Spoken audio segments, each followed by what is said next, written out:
السلام عليكم ورحمة الله وبركاته. معكم أيمن عرب من قناة سباك محترف. النهاردة هنوضح لكم الفرق بين خلاط الدش الشجرة اللي هو هاند ميكسر، وخلاط الشجرة خلاط الدش التاني الأوكر.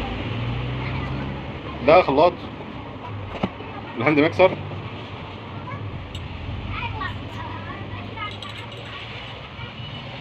ده دش هاند ميكسر.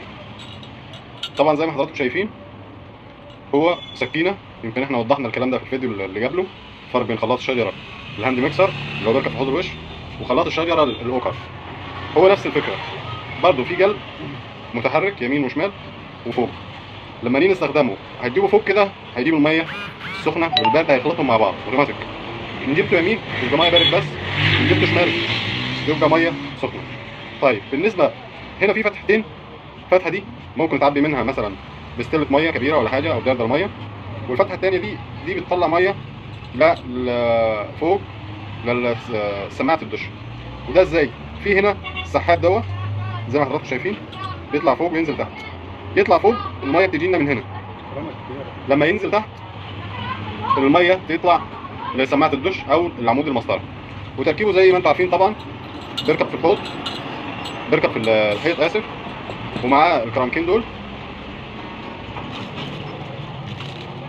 ده اسمه كرانك خلاط او ركبه خلاط ايا كانت، لان هي يمكن انتم شايفين ان هو مش مستوي مش مستقيم. ليه؟ عشان الزوايا بتاعته، عشان المسافه لما تكون قريبه ممكن تبعدها حسب الخلاط، ممكن تجيبه فوق وتجيب تحت وتوزن الخلاط مظبوط تمام. تمام كده. ده بالنسبه للخلاط الهاند ميكسر الشجره، الهاند ميكسر الدش.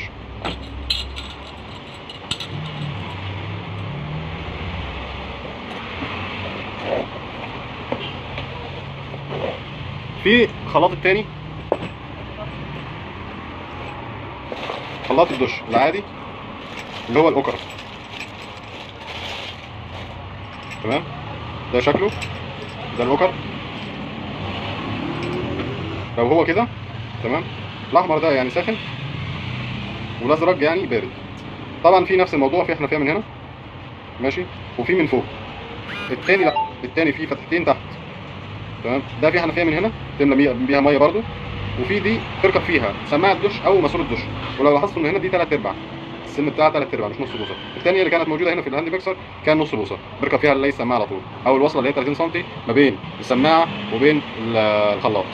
ده السحاب بتاعه من تحت. تمام، ده السحاب بتاعه من تحت. وبرضه هنطلع الثاني مره ثانيه عشان نوضح لكم اكتر الفرق بين الاثنين.